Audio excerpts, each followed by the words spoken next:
Hello, hello, and welcome back to the beginning of the week because you know it means it's time for some Movement Monday. A classic and fully functional movement that we'll need to keep strong as we get older. The pull up is feared by many and only done by some. We'd like to think this is because of the sheer difficulty to perform one, which is true for a lot of people. Yet, like most movements, we should always start from a baseline, which we'll cover today and much more. So, let's start with the muscles. The typical culprits you'd expect, like the lats and the biceps, are probably the tissues that you'll feel first when performing a solid set. One thing that we should take note of is the fact that almost all of our muscles on the upper posterior chain will turn on. While the previously mentioned muscles are typically the first to feel something, the area we'd like to emphasize today are the muscles surrounding the shoulder blades.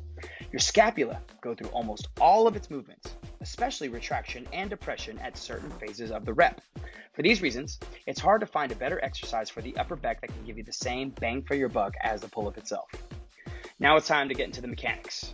Now the pull-up, first and foremost, requires a very strong grip. Whether your hands are wide, narrow, or set up in just a different way, you'll need to grab on tight with your thumbs looped underneath. The next piece you want to think about before you even pull is setting your shoulder blades into a slightly down and back position. This will guarantee that they are working from a safer and more efficient starting point. After you begin the pull, you want to aim at keeping your body stiff to avoid swinging around. Engage your core and even squeeze the glutes a bit to reinforce that stiffness. Now, I'm sure you're wondering if there's a better way to start for those who are new to the pull-up. This is where we introduce the assisted pull-up, which can be done several ways. But we find the easiest to be with a band.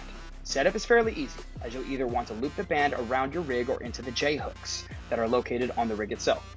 The higher the band, the easier it will be, which is fine. Our last suggestion, whether you do the assisted version or not, is to take the eccentric or lowering phase extremely slow. This is the best way to build up your pull-up strength and make those reps feel like butter over time. Things in life are worth doing, like this movement, and they're never easy, but they sure do make you feel strong. Make sure to let us know which variation of the pull-up, original or assisted, that you're going to try first in the comments below. Have a great week, my friends.